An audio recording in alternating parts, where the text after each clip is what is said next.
Sports Rock. Ericsson, Garnacho hasn't stopped. Garnacho has scored in stoppage time. And Manchester United have nicked it. For updates in the world of football. Sterling for Liverpool. He's seen Henderson face to face with Fernandinho. Henderson! Oh wow! Lift the Anfield roof. Company's error, yes. Formula One. Imka's down the inside now. Comes Carlos Sainz on Lewis Hamilton. Sainz just squeezes Hamilton, who goes over the rumble strip. Cycling, boxing, basketball, and lots more. Listen to us live on Sport Rush, Mondays to Fridays, 12:30 p.m. to 1 p.m. on Al-IyamoyeTv Radio. For more inquiries, please call 0806-242-9799. Sports Rush, your everyday dose of sports.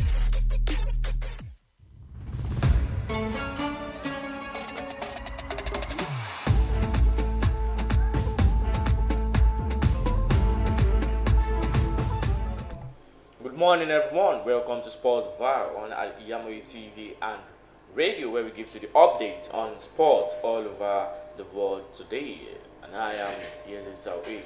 I'm sure Only Moshe, the SMD Sports. Okay, starting with Arsenal. Arsenal, as you see, that Gabriel Jesus has an injury now because a knee injury confirmed by the Arsenal's board, saying Gabriel Jesus has underwent a minor operation on his knee injury that saw him miss the Emirates Club clash against AS Monaco, and it has been said he will miss a few weeks into the beginning of the Premier League next season. What would Arsenal do? I think for him to have an injury, I think Miguel Arteta needs to strategize on how he's going to have his lineup for next season. Don't forget, we know Gabriel Jesus for being an injury-prone player. You can say the scan might bring it that he used 2 weeks, and at the end of the day, use a month. So he should prepare for the worst in the case of Gabriel Jesus. But the only solution is to retain Forlan Balogun. Is to retain so that they will have a player to replace Gabriel Jesus. But the question is, will Forlan Balogun stay at Arsenal?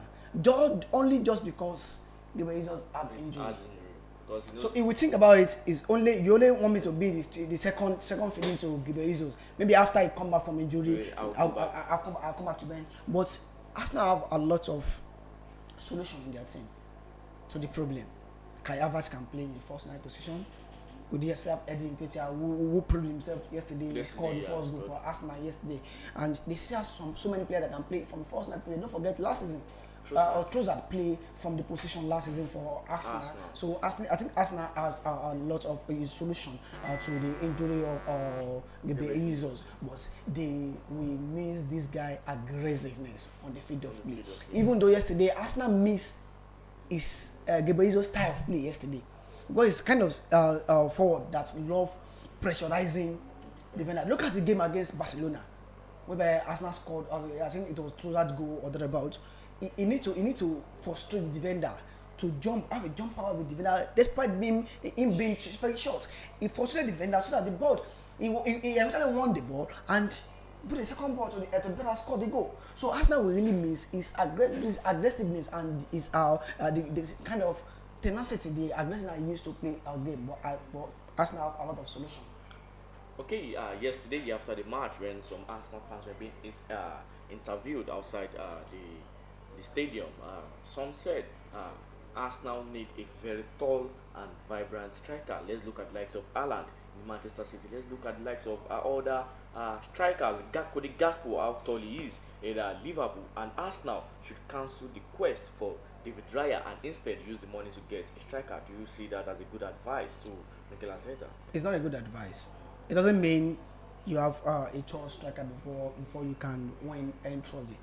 I think most of us have chance to watch Sergio Kun Aguero. Yeah. Sergio Kun Aguero is not a tall striker. He scored goals. So it's not, and it's even in APL. You know, a tall striker. Look at Julian Alvarez. He's a striker as well. He scored goals as well. So we can't say because someone is tall, then the question will be, what is the style of play of Arsenal? Will Arsenal bring in a centre forward that is taller, like the striker like Zalawich or Eli Haaland? If they have such a striker, will Arsenal be playing crosses to the player, or is the player very good to Arsenal style of play? Will he be able to have ball on his foot? We have some strikers that they are as tall as they are not this kind of striker you pull ball to from crosses. They love playing. Look at Harry Kane. Harry Kane loves to come to the middle, to dribble, and likes. Look at Haaland.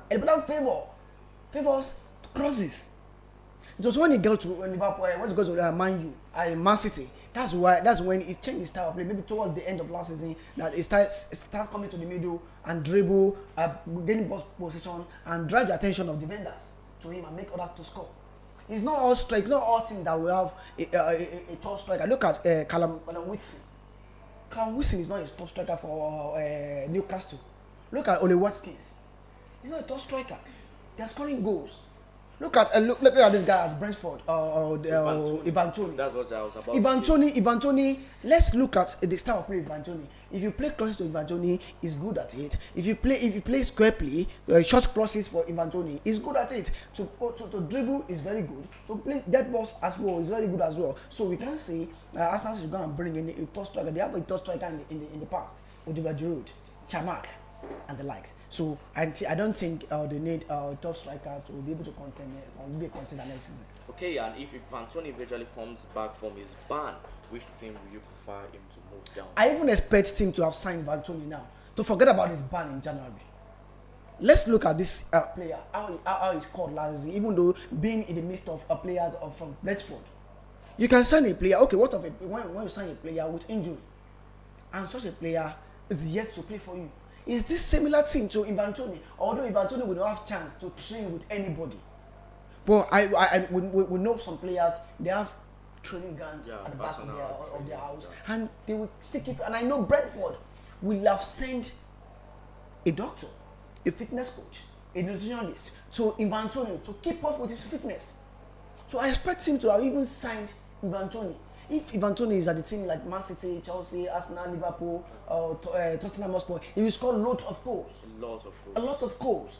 So I don't know the reason why. Maybe because of the ban, our team are looking at it. Okay, don't let us waste money on this guy. And at this time, Brentford will ask for less for Ivan Toney. But if he comes out of this ban, he returned, he starts scoring again. Brentford will say they want 80. And then forget Saudi might come for him and pay the money. So I even expect him to sign him for 40. How old is Ivan Toney? 25 years of age. He still have a lot to play. I was very surprised. I'm surprised teams are not going for him. Okay, news came to me now saying an unnamed club has submitted a bid over £18 million for Moises Caicedo. How true do you see that to be? It's of two things. Let's look at the scenario of Arsenal when they want to bring in Declan Rice. A news came up that Man City want to get Declan Rice. And in transfer, there's what we call push strategy. Sometimes there's this lady, Enila Aluku, a former Chelsea female. He said something. He said there are some strategies that they use, push strategies. They use the strategy in order to make a buyer team to pay for a particular player, whereby they will instigate another team to bid for such player that will make the buyer team to we need to be serious on this guy. Let's look at Chelsea, for example. Since the beginning of the transfer window, who are the other teams that are bidding for this guy aside from Chelsea? No. We had Arsenal in January. Yeah. No team is bidding for West Castle aside from Chelsea. Now let's look at let's look at the issue. A team, let's say an unnamed team. Yeah. Is that team a ghost? We get to know. A news came out late around 12 a.m., 1 a.m. this morning. They say it's a Saudi, possibly a Saudi club. Now my issue is, Moises Caicedo, 21 years old. will he go to Saudi? Let's forget about the money. We said something yesterday that players don't play for passion again. They play for the money. But the question is, if Moses Caicedo want to play for the money, how many years has Moses Caicedo used in Europe? He was only signed last season. He has only used one season at Brighton. And which team will be able to bring £100 million from Moses Caicedo? I said it on the program yesterday. I said it's only two teams. Only one team will be able to beat Chelsea for Moses Caicedo, which is PSG. And that is not what PSG makes now. So it's possible Brighton is using a strategy to push Chelsea to up their bid. I think if Chelsea go with £90 million or £95 million, then we need Moses Caicedo for Chelsea. But I still see Chelsea being the team that will sign Moses Caicedo. It might now be the die minutes like they did for Enzo Fernandez. It might be the same thing like they did for Enzo Fernandez in January transfer. So I still think Chelsea will still go for Moses Caicedo. But I'm not sure if we have the name of the team that want to get Moses Caicedo. We are now evaluate will he join this team or not. But I still say, well, even though it might be the agent of Messi that planned such a move, let's go with another bid so that Chelsea can up their bid and say they want to sign Messi. But I still see Chelsea winning the battle for Messi. But might now be 9 minutes.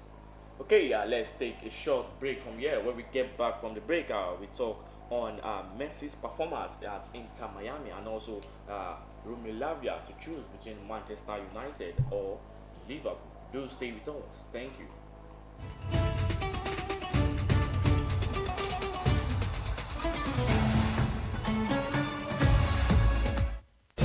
Thousands have been disappointed severally in their bid to seek greener pasture abroad. To those quack in the traveling agency business, it is a rocket science. That is not our case at TAOHEED Travels and Tour. We have in-depth details on how to successfully, without stress, help you process and secure your visa to anywhere in the world. Do you want permanent residential visa, visiting and tourism visa, student visa to places like Europe, America, Asia, Africa? It's no big deal to us at TAOHEED Travels and Tour. Our years of experience and expertise speaks volume for us. Let's process and secure visa for you to UK, USA and Canada within a twinkle of an eye. We offer Hajj and Umrah services to our Muslim faithfuls. What are you waiting for? Consult us at number 9 TAOHEED Central Mall, Sholanke Street behind Laroy Hotel, Abiola Way, Abeokuta. 0802 733 0900 or 0806 578 4060. Stop wasting money. Pay for peace of mind. Talk to TAOHEED Travels and Tour.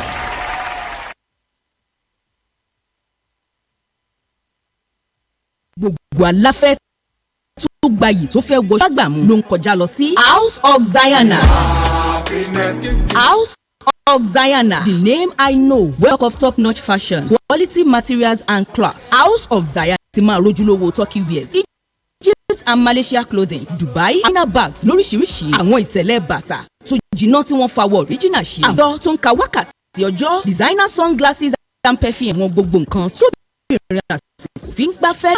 Mo débẹ̀ ojú mi ń ṣe kámi, èmi ni ó rà, èmi ni ó mú. Mùsùlùmí ẹlẹ́sìn tẹ́ gbòógì gbọ́n pa fashion tẹ́ wá nílò jàlábíà, hijab àti àbáyà lóríṣiríṣi. House of Zion lẹ́ò ti rí gbogbo ẹ̀ rà. House of Zion wà ní 52 Ọlọ́run ṣògo road, Adam Church, Agape Parish, Ọlọ́run ṣògo Abẹ́òkúta. House of Zion 081 65 688618. House of Zion, ilé ìtajà tá a ti ń tojúlówó aṣọ àti nǹkan aṣaralóge tí ń gbéni ní ìgbà àgbà.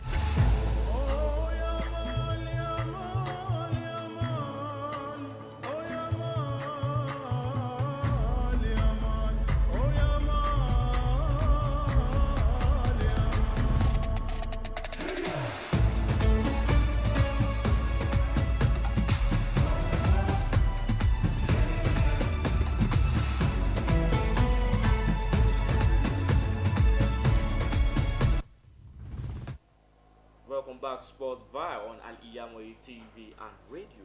I saw the news, I just said earlier, on Messi's performance at Inter Miami. Messi has already had 5 goals in like 3 games and is like second goal scorer for Inter Miami. People do say that Messi will break the record of being the top goal scorer for Inter Miami side. Let me say GOAT. I'll not say the only GOAT. One of the two GOATs we have in the world of football. We all know them. We know them. Lionel Messi and Cristiano Ronaldo. These are the two GOATs. My two GOATs in the world of football. Let's look at Messi performance. I watched the highlight of the game. Also. I can't say I watched the game. When I say I watched the game, I'm lying. I watched the highlight of the goals. Normally, it's normal Messi type of goals, yeah. Type of goal. It's not. People will say maybe the goals that Messi is scored at MLS. They are just fluke goals. Maybe because it's MLS. No, that is not the case. If you still look at the first goal is a cross. Where he chested it and he scored. The second goal, he started the attack from the midfield himself. Yeah. He dribbled, he could feed to the after the box on the midfield I think to Orlando City box, and he packs the ball to I think Taylor or thereabouts, and he played the ball to him and he scored. They are just normal goals that we know that Messi to score. Let me say Messi has bring his own fortune to Inter Miami, because before he joined Inter Miami has failed to win the last 3 months. Now he joined the Inter Miami. The last 3 games for Inter Miami, they won the 3 and he scored 5 goals in 3 games. He had 3 assists as well. So, and I think the MLS should start singing a song for the Messi that we welcome to MLS. They are yet to see anything. They have not seen anything from Messi. It's when they start the league proper. That's when they will see the best of Lionel Messi. And I think he will be able to bring in his influence being in the MLS league. He will bring in a lot of players to join MLS as well. And from that, we will see an upgrade in American ball and in MLS. We all know them for rugby, soccer, baseball, and the likes. Now we're not seeing. Don't forget, like 12-15 years ago, we saw the likes of Donovan, the likes of Dempsey, doing very good at MLS. Freddie, they come from this side, from this MLS side. Look at Kaka, when Ibrahimovic, Steven Gerrard, Frank Lampard, Ashley Cole, David Beckham himself, Nani is still playing there. So what Chicharito, look at this guy from Barcelona. I forgot the guy from Mexico, Dos Santos. They all played there and they are doing very well. They did fine. So I think they are yet to see the best of Lionel Messi. A very good for Lionel Messi outside there. Things what has for Lionel Messi in MLS. Okay, on the midfield options for Manchester United, as you know, Manchester United in talks with Sofyan Amrabat from Fiorentina, and also Manchester United already joined the bid for Romeo Lavia. What does Manchester United really need, Romeo Lavia or Sofyan Amrabat? My question is, will Manchester United be able to pay 50 million pounds for him? That I would say, to me, my own opinion, no. Because now look at Manchester United midfield. Look at this guy, this young lad that had injury in the previous game, could be minor. I think Eric Ten Hag is trying to mold this guy to the kind of player that can play in the defensive position. But at the end of the day, the guy has an injury. I think it will be out for first half of the season. So they need another player. And if they say they need another player, Donovan Van is yet to leave. Fred is yet to leave. And McTominay, they are all yet to leave on Manchester United. And I think they should resonate from this angle. Instead of Mario to spend that much amount of money on that player, why can't they keep either McTominay? And to instruct McTominay to be a defensive midfielder, not to be playing from defensive and attacking at the same time. You can keep a whole lot of money if you do most. I always feel surprised from some coaches when you have so many resources at hand and you are still going for another player, because McTominay is a defensive midfielder, but we only see him sometimes last season popping forward, attacking, and at the end of the day, his attacking will come to nothing. But on the Milatva issue, if Man U said they want to pay 50 million on Milan, they will need to sell Fred, McTominay, and Van der Beek. And will they be able to get 50 million from these three players? Don't forget, Manchester United only have 120 million pounds to spend in the summer, and they've bought Messi for 65. They've bought Ondona for 50. How much is that? They've Odilon for 75 million. Now they even spend more than the budget they have at hand.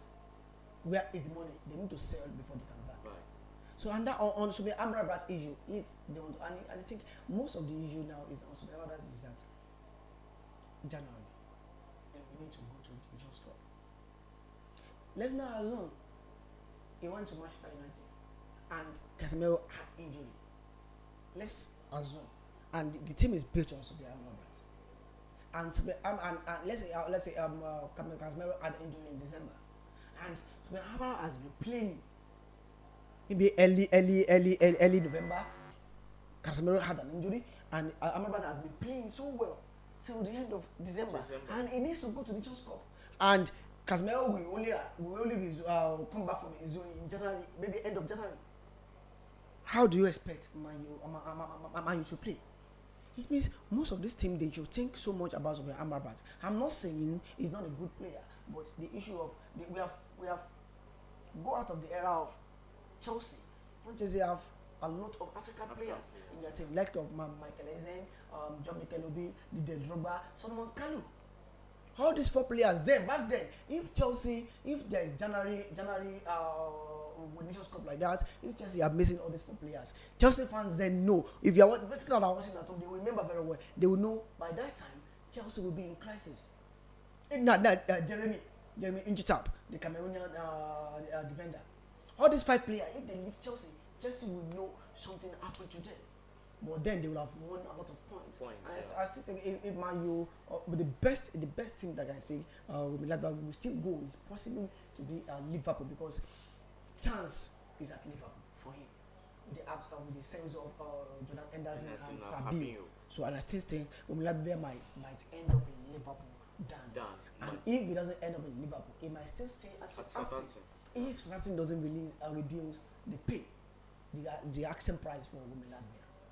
Okay, on PSG, which are interested in Gonzalo Ramos from Benfica, as PSG lack the striking option in their team. As we said yesterday, that PSG we are introducing likes of Asensio to the striking option, and they still have the likes of Ugo Ekitike. But we need to have a very, very tough striker because they are playing in the Champions League and also playing in their Liga next year. And now they have showed interest in Gonzalo Ramos. I'm not being fooled by Gonzalo Ramos' performance last season. I'm not being fooled. He scored an hat-trick in the World Cup. I'm not being fooled by his performance because we know Benfica for selling player with huge amount of money. Yeah. And at the end of the day, such a player might not yield. Let's look at Joao Felix. They sold Joao Felix. Let's look at Darwin Núñez. They sold Darwin Núñez for Liverpool. Let's look at Angel Di Maria. Although they sold Angel Di Maria to Real Madrid and they performed very good for him. Let's look at Bernardo Silva. Bernardo Silva, I think it was bought from AS Monaco. Monaco. Let's look at this guy, Ederson Mori, the goalkeeper for Man City. He was from Benfica. He did well. Let's look at Enzo Fernandez. So far, so good. He's not doing bad at Chelsea. And I think Chelsea will get best of him. When he's played at his preferred position, maybe push forward a little bit. Aside from being a defensive midfielder, I'm not being fooled by a player from Benfica, maybe striker or the likes. Darwin Núñez has not been performing so well for Liverpool. Let's look at the loads of goals he scored for Benfica before Liverpool got in. He scored a lot of goals, and he got to Liverpool. He has not even scored 20 goals. So Gonzalo Ramos, how many goals has he scored in Europe? He has not scored up to 30 goals.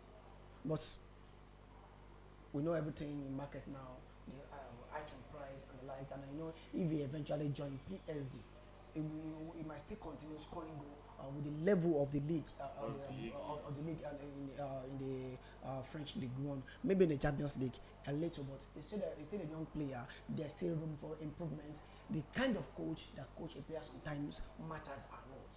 So if he join PSG, he will still score a lot of goals for PSG and improved. Okay, why is no one talking about Nesri from Sevilla?